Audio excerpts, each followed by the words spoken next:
Hello, welcome. I'm Kelly, and today we are talking all about influencing people using your leadership style, your strengths, and your dominant leadership attribute. It's going to be a big one, so stick around.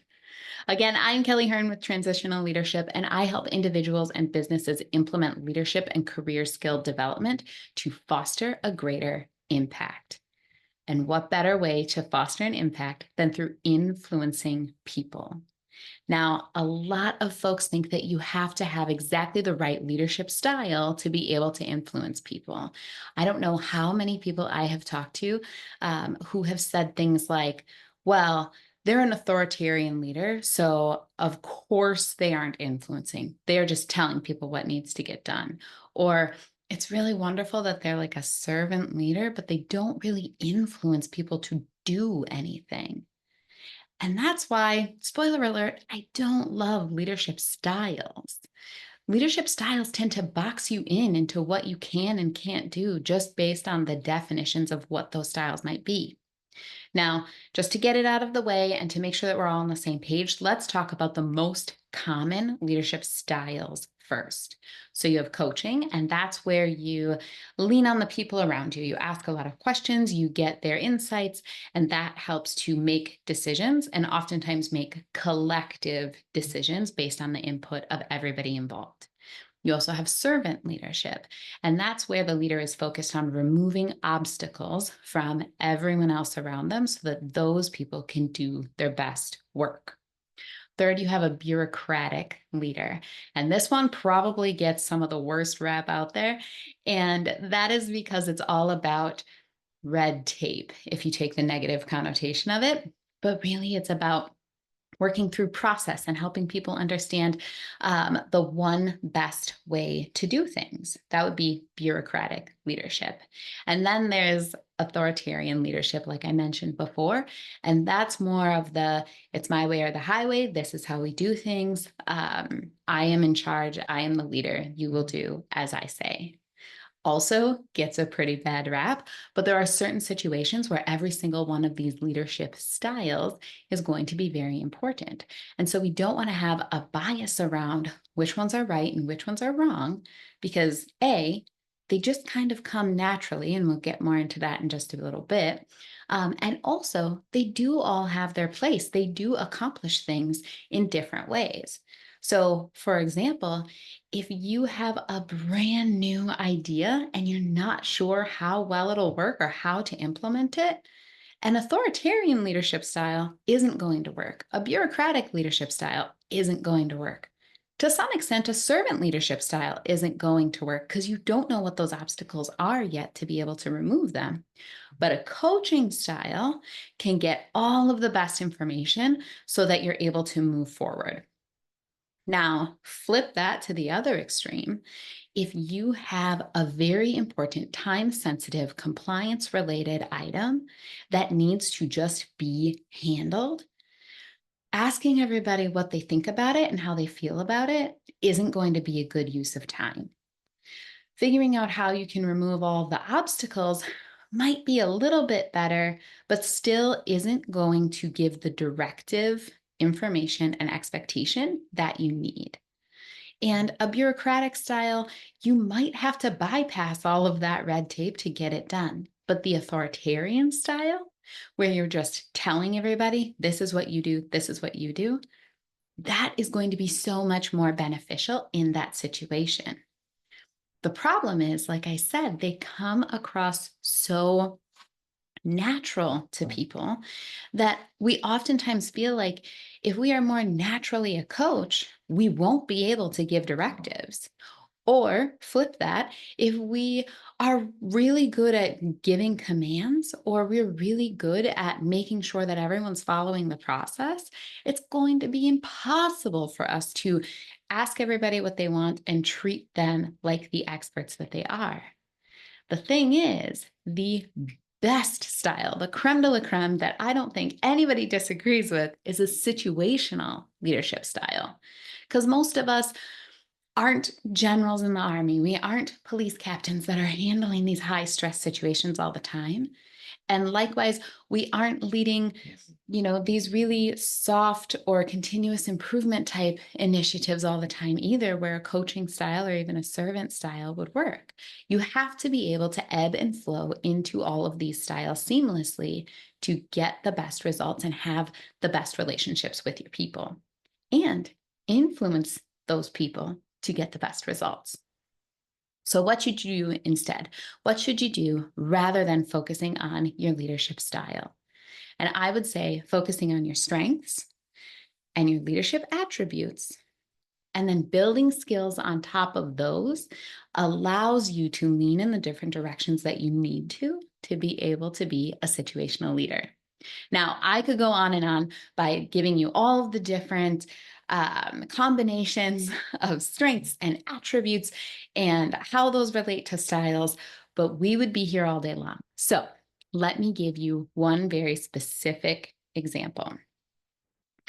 Let's say for a minute that you have a leadership strength of discipline. You know that following a specific process will always give you the best result. Baking a cake off of a very clear recipe is going to give you the best tasting cake. If you just start throwing in all of the ingredients hodgepodge, you don't know what you're going to take out of the oven. So you have this discipline to follow that recipe in your leadership and in your organization at all times. Okay. You're also extremely objective. So maybe you can empathize with the fact that people have feelings about things that happen, but at the end of the day, what was the result? What was the score? What's our ratio? You are looking for the hard and fast objective information to be able to make decisions off of. Now, based on our description of leadership styles, I'm guessing at this point, you can guess that this person I described would naturally have a bureaucratic style, right? They love the discipline. They're very objective. They're not worried as much about what's going on with the people, okay? It's more natural for them to look at the results and the process and the results of following the process, right?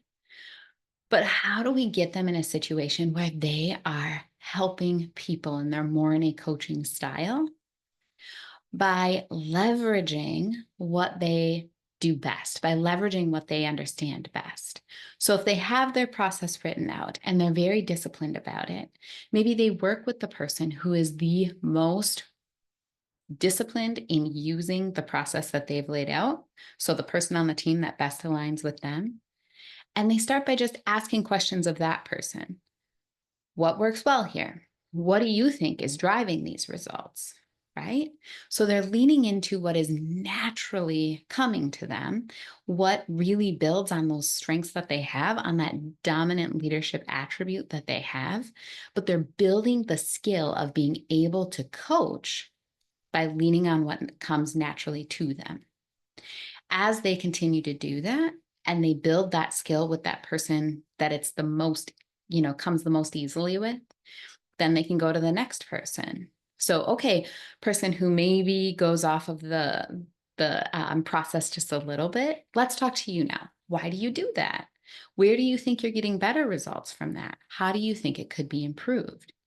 So you're just incrementally changing your style by incrementally building your skill on the strengths and the attributes that you already have. So then instead of people feeling like, oh, Kelly needs us to follow this process to the letter, they start to feel, oh, Kelly cares about what I think about the process. I know how important this process is to her. I know how important the absolute clear objective results are to her. That must mean that I'm important to her because she wants my opinion on how this plays out. And you can even say that outright too. You all know how much I love a process, and you all know how much I love getting a consistent result by following the same process, the same script, the same procedure every single time. And so you know how important it is to me that we get it right. And I would love your feedback on getting it right.